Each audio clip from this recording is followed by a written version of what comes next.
Nah, sekarang kita akan melanjutkan dengan uji korelasi non-parametrik yang kedua, yaitu menggunakan korelasi Spearman-Rank ya. Jadi pada penghitungan koefisien korelasi sebelumnya, yaitu untuk korelasi Pearson, lambangnya R ya, beberapa kondisi dapat menyebabkan kesalahan penafsiran. Kondisi tersebut antara lain saat skala pengukuran data dari satu atau lebih variabel adalah ordinal atau rank. Kemudian saat hubungan antar variabel tidak linear. Kemudian saat satu atau lebih titik data cukup berbeda dari data lainnya. Nah, di sini untuk mengobati permasalahan ini, Charles Spearman, seorang British statistician, mengembangkan pengukuran korelasi untuk rank data ordinal.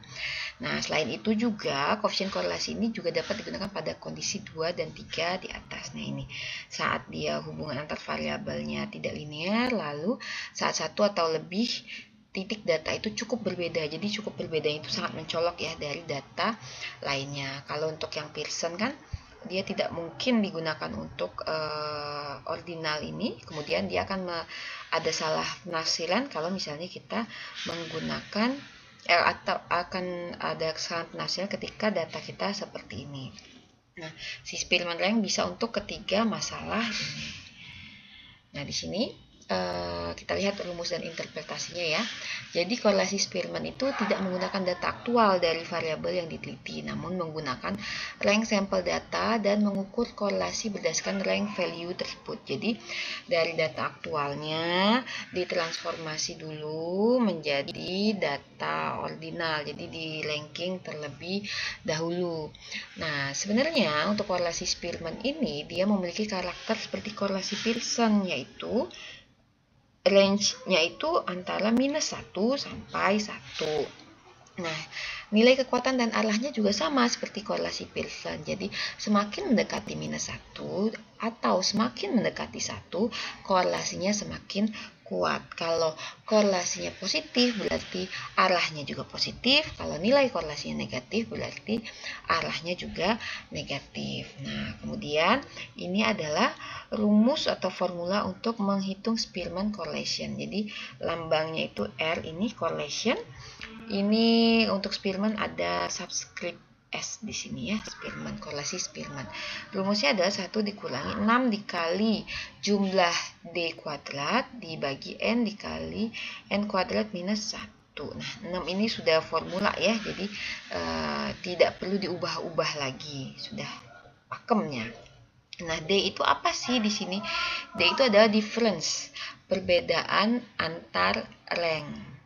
Nah, kemudian N itu adalah jumlah observasi. Nah, kita lihat di sini, langsung ke contoh soal biar lebih gampang dan lebih paham ya.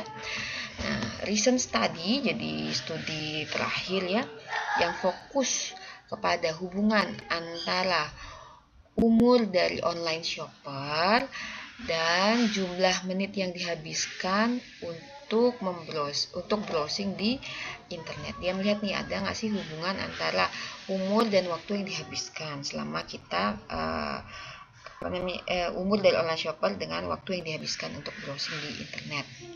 Nah, tabel 16.8, tabel ini ya, menunjukkan sampel dari 15 online shopper di sini. Jadi kita punya 15 sampel di sini. Ada 15 orang nih, ya online shoppernya nih, yang melakukan pembelian melalui online shop dalam 1 minggu terakhir.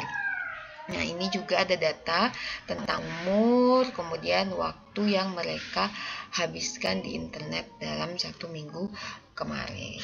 Nah, secara teoritis biasanya kan orang yang misalnya dia lebih muda, lebih milenial itu menghabiskan lebih banyak waktu untuk browsing di internet. Nah, coba kalian bandingkan nih sekarang kalian dengan orang tua kalian. Pasti waktu menghabiskan waktu di internet untuk browsing itu pasti lebih lama itu untuk melakukan pembelian. Misalnya kalau kalian mau beli satu barang baju nih, ceknya bisa di banyak marketplace. Ada yang ngecek di Shopee, ada yang ngecek di Tokopedia, ada yang ngecek di Blibli, JDID, Lazada. Nah, misalnya kalian mengecek di 5 marketplace ini. Nah, masing-masing marketplace kan kalian cek lagi kan banyak toko di marketplace. Nah, otomatis kalian menghabiskan waktu lebih banyak di internet. Nah, sementara orang tua kalian biasanya kalau udah yakin dengan satu marketplace dan lebih ekstrimnya udah yakin ke satu toko, ya udah di satu toko online itu aja, nggak ngecek-ngecek di yang lainnya. Nah, ini belum diurutin ya. Ini masih acak di sini. Ini umur mereka, umur online shoppernya. Ini waktu yang dihabiskan. Nah, diminta apa? Diminta yang pertama kita membuat scatter diagramnya. Kita memplot umur pada horizontal axis-nya, berarti pada sumbu X, dan browsing minutes-nya pada vertical axis, berarti sumbu Y. Nah, berarti kan kita menduga bahwa independennya itu adalah si umur ya. Kemudian si yang dependennya itu adalah browsing minutes-nya. Jadi dugaan kita. Kemudian yang pertanyaan kedua, apa tipe hubungan yang disarankan oleh sampel data yang kita dapatkan dari scatter diagram itu? Strong atau weak di sini, lemah atau kuat. Kemudian arahnya gimana? Direct atau inverse, positif atau negatif. Nah, pertanyaan ketiga, apakah kita melihat beberapa isu terkait dengan relationship antar variabel tersebut. Kemudian yang keempat, kita diminta untuk menghitung atau mencari coefficient of rank correlation-nya, berarti korelasi Spearman-nya kita diminta ya. Kemudian yang kelima, kita diminta untuk melakukan uji hipotesis untuk menentukan apakah ada hubungan negatif antar rank tersebut, antar rank umur dengan ini rank browsing minutes-nya. Nah, kita lihat di sini yang pertama scatter diagramnya. Sudah kita plotting ya, lebih gampangnya kalau dikerjakan secara manual kita ini dulu kita urutkan dulu mulai dari umur yang terendah, umur yang termuda sampai umur yang tertua di sini. Kemudian baru kita bikin nih scatter diagramnya. Tapi kalau di Excel tinggal gampang ya, tinggal kita short datanya, kemudian kita langsung dapatkan scatter diagramnya. Nah, ini ya. Kalau dilihat di sini, ini kan arahnya terlihat trennya adalah negatif ya. Jadi hubungannya adalah hubungan negatif. Nah, kemudian kita lihat di sini. Pertanyaannya apa lagi ya tadi ya? Nah, ini ya, scatter diagram udah apa tipe association-nya, strong or weak, direct atau inverse. Nah, kita lihat di sini hubungannya itu kemungkinan hubungan yang nggak begitu lemah ya, agak kuat karena trennya agak kelihatan di sini polanya. Kemudian dia inverse. Nah, kemudian pertanyaan ketiga, apakah ada any issue ya terkait hubungan tersebut. Nah, kita lihat di sini ada possible outliers-nya. Jadi ada titik-titik yang jauh dari ininya, trennya. Yang di sini juga jauh, ini juga jauh, ini juga jauh. Nah, kalau misalnya kita pakai Pearson saja, kemungkinan nilai korelasinya itu akan kurang tepat ya. Jadi di sini disarankan menggunakan korelasi Spearman di sini. Nah, kemudian kita diminta untuk menghitung nilai korelasi Spearman-nya. Nah, di sini kita lihat ini adalah umurnya, lalu ini ada browsing times-nya. Nah, seperti yang disebutkan di awal, di awal bahwa untuk menghitung korelasi Spearman, kita harus mentransformasi data awalnya atau data mentahnya menjadi ranking di sini. Nah, pertama kita ranking nih, umurnya di ranking mulai dari yang termuda sampai tertua. Ini termuda adalah nilai 17, berarti rankingnya 1. Kemudian setelah itu yang paling muda setelah itu adalah 19, rankingnya 2. Kemudian setelah 19 ada 20, nggak ada ya, ada 21. Nih, nah tapi 21 di sini ada 2 nih, ada di sini dan ada di sini. Nah, karena dia ada 2, berarti harusnya kan setelah 1, 2, 3 dan 4. Nah, karena ada 2 berarti kita average kan 3 plus 4 bagi 2. Dapatlah nanti rankingnya 3,5, 3,5. Setelah 21, 22. Nah, setelah ranking 34 berarti ranking 5. Kemudian dari ranking 22, udah umur 22. Yang paling muda selanjutnya adalah 28 ya, berarti ranking 6. Saat 28, 32, ranking 7. Kemudian setelah itu setelah 32, ini ada 33 di sini, ranking 8.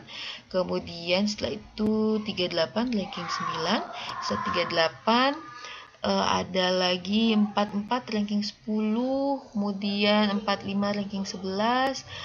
Kemudian ranking 12-nya umurnya 50. Kemudian setelah 50, kita lihat lagi ada 52 di sini, berarti ranking 13. Setelah itu 55 ranking 14, 60 ranking 15. Jadi ada 15 ranking tertingginya itu 15 di sini. Nah, demikian juga dengan browsing times ya. Kita urutkan terlebih dahulu, kita rankingkan nih. Nah, yang paling sedikit browsing time-nya adalah 56 di sini rankingnya 1. Setelah itu 121 rankingnya 2, 125 rankingnya 3, 141 rankingnya 4, lalu 169 rankingnya 5, lalu 185 rankingnya 6. Kemudian kita lihat lagi 218 rankingnya 7. Kemudian 225 ranking 8, lalu 241 ranking 9, kemudian 249 ranking 10, 257 ranking 11, lalu 342. Nah, 342 di sini ada 2 nih, ada di sini dan di sini. Nah, harusnya kan 12 13 nih, berarti 12 plus 13 bagi 2, berarti 12 setengah. Setelah 342 terus 394 ranking 14 kan, setelah 12 13 setelah ranking 14. Kemudian terakhir 583 ranking 15. Kemudian kita cari difference-nya. Berarti di sini nih kita lihat ya, 6 dikurang 12,5 minus 6,5. Kemudian 12 kurang 3 9, 10 kurang 2 8 dan seterusnya di sini. Nah, di sini setelah mendapatkan difference-nya, kita kuadratkan nih difference-nya. Udah kita kuadratkan, baru kita jumlahkan. Nah, setelah kita jumlahkan, masukkanlah di formula ini dengan N15, nanti dapat koefisien korelasi Spearman-nya adalah minus 0,724. Berarti benar ya, korelasinya arahnya negatif, kemudian cenderung kuat ya, cenderung kuat karena lebih dari karena lebih kecil dari minus 0,5 di sini. Jadi cenderung kuat korelasinya. Kemudian kita diminta untuk melakukan uji hipotesisnya. Apakah benar nih dari sampel itu bisa mewakili populasinya? Kita lihat langkah 1, nyatakan H0 dan H1. H0-nya berarti the rank correlation di populasinya itu adalah 0. Berarti tidak ada hubungannya, kalau korelasinya 0 itu tidak ada hubungan. Nah, kemudian H1-nya adalah adanya hubungan negatif antar rank tersebut. Nah, berarti kita lihat di sini ya, hubungan negatif yang ditekankan di sini. Kemudian langkah kedua, tentukan taraf signifikansi alfa. Alfanya 5% sudah ada di soal. Langkah ketiga, pilih uji statistik yang sesuai. Nah, di sini disebutkan di buku textbook kita, ketika sampel itu, jumlah sampel itu 10 atau lebih, signifikansi korelasi Spearman untuk menguji hipotesis dari korelasi Spearman itu ditentukan dengan menghitung nilai T hitungnya menggunakan formula berikut. Formula berikutnya yang mana? Yang di sini ya. Nah, ini menggunakan nilai T hitung yang ini. Nah, kemudian sampling distribution dari si korelasi Spearman ini mengikuti distribusi T dengan degree of freedom-nya adalah N-2. Kenapa N-2? Karena kita kan punya dua variabel ya di sini, yaitu variabel umur dan variabel banyaknya waktu yang dihabiskan untuk browsing internet. Makanya di sini N-2 di sini. Nah, berarti untuk melakukan uji hipotesis terhadap korelasi Spearman ini, kita akan menggunakan distribusi T di sini. Jadi kita gunakan tabel T-nya nanti untuk pengambilan keputusannya, untuk critical value-nya. Oke, nah di sini ya kita pakai tabel T karena yang diminta itu adalah negative association. Berarti ujinya adalah satu arah. Nih, satu arah di sini ya. Berarti critical value-nya N-2, berarti 15 kurang 2. Degree of freedom-nya 13 dengan alpha 5%. Didapatlah critical value-nya adalah minus 1,771.